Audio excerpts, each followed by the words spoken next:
And we're so glad to have you, Jay. Thanks for coming on with us this morning. How are you doing? I'm good, Chuck. Hi, Tommy. So we're all in our sunglasses in honor of the greatest picture on the planet of the Denver Bronco Cheerleaders back in the day that Jay was the director of. And we thought we'd start off with a cool picture and talk. My first thought is that we're interested to hear, you've done global projects, Nike stuff overseas, you've done soccer, you've done, cheerleaders, you've done the XFL. There's a lot of amazing stories. Do you have one that was your favorite? One that was something that you'd like to talk about first, that was your favorite project? Hey, guys. Hi. Can I take off my sunglasses? It makes it all a little... Absolutely. We're done. It makes it all a little bit dark in here. It's like, oh, hi, there you are. Great question, Chuck. I think the most important project I ever did was the Denver Bronco Cheerleaders. And I also think it dovetails with the most influential project I've ever done or been involved company, and that was Nike. So, but I think they're related. And again, I only kind of really see this in hindsight, but I think they're related because my focus on women in sports, changing the terrain. I was very definitely one of the only women in the executive suites of any of these major sports brands. And we didn't really look at it like that, like we look at it now, but now we understand what branding is, what this is. I met Pat Bolin in London at the Monarchs games. The NFL International Committee was very purposeful about being over there. So he came to London to review what we were doing at the Monarchs. Our conversation wasn't about cheerleaders per se. It was about the momentum. It was about the show and the crowd and how that all came together. So it's this really great conversation in the after bar, if that could be replicated. I've always taken my championship mentality from the sports world. You know, instantly when you walk into a World Cup or a Super Bowl show or an Olympic show, you know, instantly it's being well produced. You know, right. Instantly it's a special occasion. You know, this is like they're pulling out all the stops. And if that lifts the stadium and the home field advantage to feeling like peak performance, then boo-rah, we're off to the races. So Pat Bolin wanted a championship. I mean, we talked about cheerleaders, and yes, he wanted cheerleaders, but that wasn't where he was coming from to talk about to the cheerleader director. So that was the nature of even starting the Broncos. And that the fact that he'd seen my work from the very beginning, you know, we had the Monarchs reference. I can't say I was like his quarterback or had that relationship where he's talking about his franchise to the player he's bringing in, right, to see if you have a vision that lines up with his. But very much, I got a little piece of that and I loved it, right? I loved that. That's where I was coming from. Were you selling yourself to him or was he selling himself to you? Like what was the power dynamic there? There's not a lot of time. They want to know you can get it done. Right. I was, and I think what you're asking me is he wasn't speaking my language. He needed me to communicate to him. And that was probably what sealed the deal. 50% of your fan base is women. And you need, and I, of course, talked about the home field advantage, but I just said women can feel it too when they step into a stadium. Right. And he saw how everybody was cheering, not just the guys. Right. The whole stadium was organized behind it, right? He wanted to represent women. He wanted to represent women in a positive way. He was not going to let some cheap looking show happen.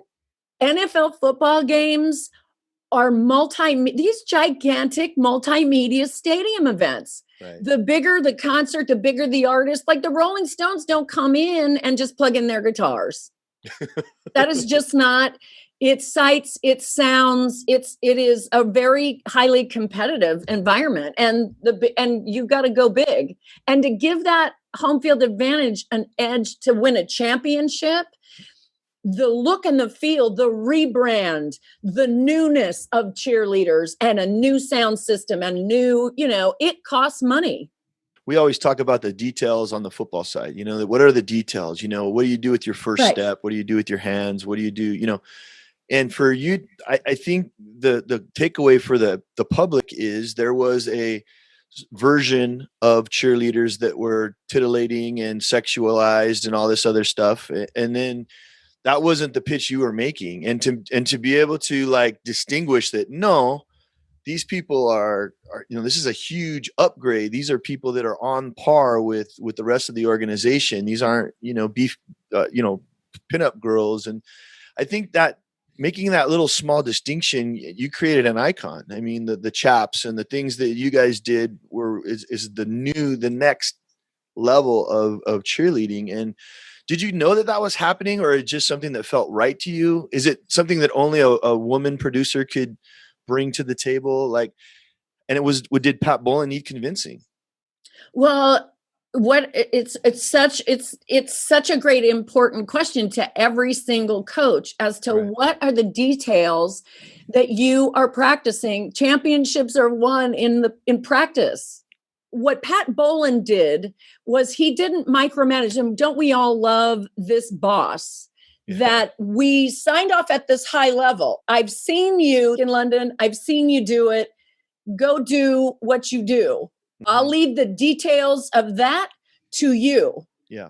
Right. And indeed, as a global producer already, I have 3 big things. I need the best talent. I need superstars. I need to turn over every stone. I need great talent. I need great uniforms. There's no question that I'm I might be the most competitive person you'll ever meet, because I've been given the opportunity and the honor, but the opportunity to actually lead that charge in professional sports brands quite a few times. And I know Sports Illustrated is going to comment, and I wanted them to. So gosh, if they didn't, then I would be bummed. I just never, it's counterintuitive for me to think that the cheerleaders are what's going to bring in the women. That's really neat. I never thought of that.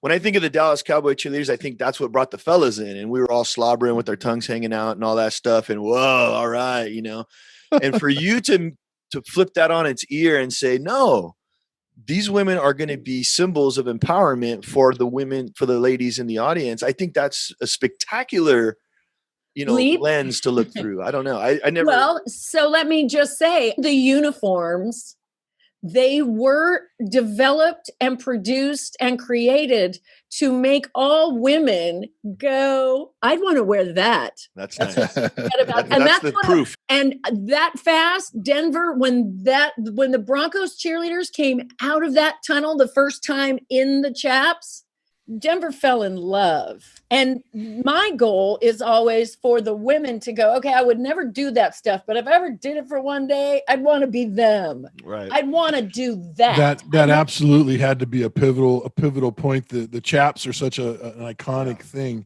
I'd like to kind of ask you a couple of questions, because I was fortunate enough to be around the girls. We worked 2 years doing transportation for the Broncos for their Super Bowls, and so I got that's how we met. We met. I got to see, and I'll tell a good story about that too. But I want you to talk a little bit about there was something different about those cheerleaders.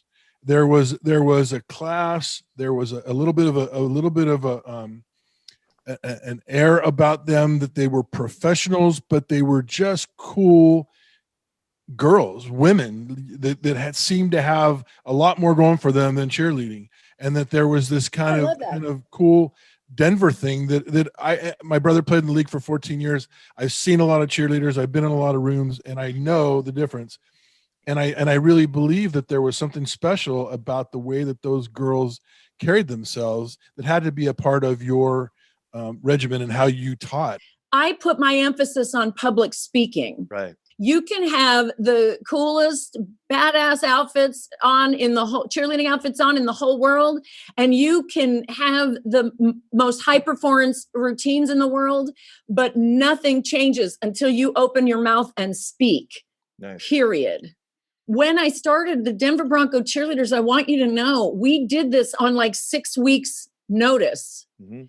When most today they have 4 months. So uniforms are created, programs are created. How do you talk about this is created? It happens out of the gate. So I need to really be quick and make sure you know how to introduce yourself and say who you are. The first thing we did with the Broncos cheerleaders, we could have had them in their uniforms. We could have them dancing, but we didn't. The first thing we did was a press conference with a really long table. That's awesome. Like it was a Senate hearing committee. The papers caught me with my arms out going, here they are. They were not clones. Nice. They looked like champions. They were lined up. Everybody came up to the microphone. There are so few examples of the female champions getting up to the microphone and you hearing them speak. So they could speak really well. And you were sending that message, and your philosophy was a daily basis. It wasn't just the dance. It was. Well, let me give you. This is who we are. Let me give you an example of how you develop, or how I develop public speaking. We talked about the sports pages. We talked about what was in that article. Every single practice, nice. Every single rehearsal, we started off, in a communication. In a conversation, because that's where everything changes. Even working at Nike, I work with a superstar one-on-one, and he has to go to the microphone and say whatever he's going to say, and it's scary for him. Yeah, that's what I'm going. Let's get you there. We're going to get and the message is really important. Tommy, you said in our last session, and it just keeps ringing in my head: winners win. But winners also have to be able to speak well, and champions really need to speak well. The only thing I know you bring to practice where the championships are made is you're surrounded by the words that are being spoken.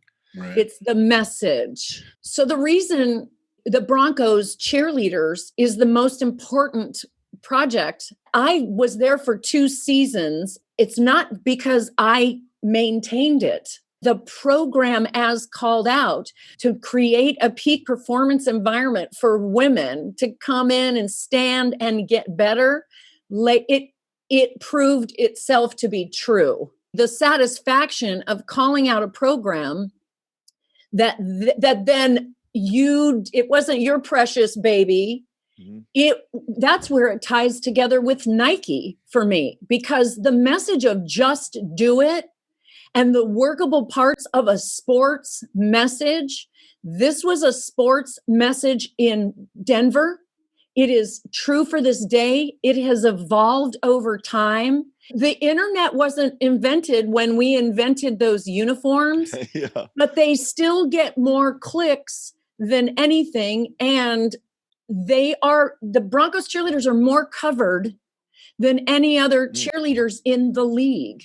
Like skin-wise, yeah. Yes. So it's still sexy, if you ask me. The chaps are still sexy, and the women feel great in them. Yeah. Let me ask you a question. We started our conversations with the girl power concepts and those kind of things.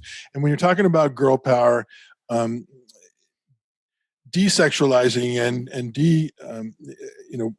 taking that from a place of what you look like to a place of how you speak. How hard were the auditions to be able to whittle that down? Because it would seem to me that there's a lot of girls that come into a cheerleader audition because they are sexy and they do know how to dance and they are cute and they look good on film, but haven't yet procured that ability to speak, and that's even part of the game. How did that go in the auditions, and was it a hard process? Well, it is hard. It is hard. It is hard for everybody. But in the same way, there's an expectation that it's pro. And now we have the benefit of like the American Idol or the So You Think You Can Dance, right, where you realize when you watch those shows, immediately when someone walks out there and you go, oh my God, right. The original team of 22, very small for an NFL. And that's probably a point to your point too, Chuck, is that a lot of these teams are 35 or 40 cheerleaders. And I had just judged every single cheerleading audition in the book. And there's always 22 or 23 that every judge goes, yes. And then the next 20, you're picking the 15, but it's muddy. Yeah. And I went, let's just go with I need to know we're going to put them to work right away. So when I read my press and what I said at the time, I said over and over and over, this could only be done in Colorado, because Colorado women are just raised to be unapologetically athletic. And by definition, they're at a mile high. They're training at Olympic levels, and they rock climb and the mountains, and they hike the 14 miles, and they snow ski, and they snowboard, and they dance, and they are the yoga teachers. There are 6 women Bronco cheerleaders that are on national news media. And that's better than any broadcast school you can name. And still, every bit the Cadillac statement that Pat Bolin wanted. Right. I think as the building blocks came, as you got that first girl that really wowed you, and then you got a second girl that really wowed you, and a third, oh yeah, now it's starting to build. I can see my team coming together. That must have been a lot. That must have created a lot of momentum for you, for sure. And there was something very special about the Denver Bronco cheerleaders. Yeah, they were quality individuals, and they were girls who were there was a lot of character built in to their conversations. I always went, wow, that's amazing that you have this whole life that you're able to talk about and willing to talk about that has nothing to do with cheerleading. Right. But yet you go into this cheerleading mode, and then you're the superstar cheerleader in a place like Denver, where they appreciate the intelligent female, the athletic female, and those kind of things. Those dancers from Denver are going to New York and going to LA, and they're working like crazy. Denver is a dance mecca. One of the things that has been super powerful for me as a coach with the female athlete is I make it very clear that I'm the one that does the criticizing. I'm the one that does the coaching. The team needs to pick each other up. I'm the heavy. You find solace with your sisters, and sort of that's my way of building the thing. Because I don't want girls criticizing girls. I guess when I grew up, I saw a lot of women tearing down other women as a normal standard procedure. Like you had to tear them down so you could be up, and that drives me bananas. So I just made sure that in my little ecosystem of softball that's not happening. You're going to be nice to each other, or you're not going to say anything at all. I'm going to do all the criticizing, and that takes a little pressure off. I think, I agree. But I didn't know if that was different in a professional environment or not. But one of the most powerful things we can do on the field is create this sort of band of brothers concept where I'm willing to go into a dark alley with you, knowing we're going to be able to come out. Is there team building concepts? Or is there time for team building concepts with the girls? Or is it just, we are professionals, we're not going to get catty, and that's not the way professionals act? Is there a team building, or is it just expected? One of the things I'm most proud of that still remains in Denver to this day, I knew that I had 22 new cheerleaders, new best friends. Right. And I knew that I would never get my job done if I had 22 phone calls every week. What time was practice? What are we supposed to bring? Any of that. So I just made games, if you will. And in this particular case, I started a program of business partners, and I paired them up specifically with someone experienced and someone new, or 2 people that were not best friends. Because again, I had the Buffs, I had Colorado, I had the different universities that came in 2s and 3s, and I couldn't afford to have them all in the various cliques. Right. And I couldn't have all the experienced girls and great dancers looking down their nose at the new girls, or any of that. Right. So they were paired together as business partners. So it was, if you didn't know, I couldn't also burden my team captains, because everybody had big jobs. Right. to do, so that the new girl, it hopefully brought out the best in everybody. So if you had a question that you needed to ask, that you were afraid to ask you in the group, which I considered that to be a really good instinct, rookies. Yeah. I really can take a good idea from anywhere. So I want you to speak up, but I want you to be really sure now's the right time to speak up. Yeah. Ask your business partner, Nice. is this a good idea? Should I say it? So you start the environment of women supporting women and saying, yeah, do that. Love that. Yeah. So, and to this day, at the end of the season, I see the 300 Broncos girl, well, whoever the current team is, with special pictures and tributes to their BP, which I came to realize was their business partners. Nice. It's 27 years in the making that you have a connection. And the line captains still, get you from A to B, but they have a business partner too. Because the challenges that you need, we talked about how to keep that information within the team. Right. So obviously you have made this huge impression, and you have built the beginnings, the foundations of what went on and is still going on in Denver.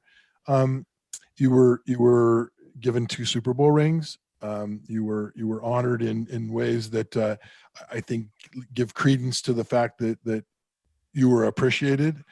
Yeah, amazing. Wow. And you were obviously appreciated in Denver. You were obviously appreciated for what you did as you went forward. How did that feel, going back and receiving the rings and going back for John Elway's retirement and being, selected to be involved in that? I mean, those are great honors, and you obviously received those honors based on the fact that you did an amazing job with the Bronco Cheerleaders. And tell me how that felt. Was that a really substantial, feeling of success and pride in? Oh my goodness. Yes. A million times. Yes. It is life-changing to have felt that bond with the Broncos organization. We just haven't scratched the surface here about those relationships and the importance of the women, the current director, Shauna Peters, the current dance choreographer that's been there the whole time, Shelly Trujillo, the director, and one of our original girls, the dancers that was our original Pro Bowl representative that had the team and ran it for 20 years. That's Teresa Price Petronovich. Those women went in the trenches. We are still a tight-knit group. We all blow the boundaries of the limits that were previously thought to be held. Right. We still talk about the music cue. We still text about the Super Bowl halftime show. They were still the people that I got on Zoom calls with during COVID to connect with my girls, with my squad. So I think, John Beek, the general manager, Pat Bolin, and now Joe Ellis, who runs the team and runs, and manages all this stuff that's happening. We all go back now 25, 27 years. And there are no words to describe how soul satisfying it is. We did the Denver Broncos 25th anniversary halftime weekend. And to walk in to have 300 Denver Bronco cheerleaders in the same room with their +1, but to walk in that night and to not have to speak, but have 300 articulate women walk up and tell me what the program meant to them and how it had changed their life. Look at me. Yeah, look at you. That's exactly the way it's supposed to be. As a woman, we want to change the world. There is nothing like the first team and how brave they are. Because again, you can say, I'm going to go out there's the Denver Bronco cheerleaders. I want to do that. I'll go be it. It's a whole nother deal to have absolutely no idea what the heck this is going to be and still say, in a time where it could be full on cheesecake or whatever. Yeah. And say, I'm going to do that. I'm going to be part of that. I can contribute. I've watched the girls from that reunion come out and dance at the halftime show. And it was the most impressive thing that cheerleaders who probably haven't danced in that form or fashion for a long time, I couldn't tell the difference. You know, they went out and rocked it like they were brand new cheerleaders, man. And it was, and it came in the different levels of the, I'm not sure what the age groups or the year groups were, but there was maybe 5 years blocks, and every single one of them came out and rocked. And I know that they appreciate that. And hopefully their hamstrings are all healed and recovered by now from that kick line. But I'll tell you, we tell the sports story. This was when the new stadium this was the Super Bowl years. These women traveled globally around the world. We tell that story. And this is the original, here's 17 of the original 22. Yeah, it was awesome. Yeah. So, I think we need to do our first remote podcast from Denver, Chuck. I'm fired up now. I'm ready to go. Well, I'm hoping they can get back to the Super Bowl again, and we can do it from a Super Bowl with the Denver Bronco Cheerleaders, which would be full circle for a lot of us. But from your mouth to God's ears, Chuck, let's get them back. Go Broncos. I'll tell you what, they're a class operation, and they always have been, as far as I can see.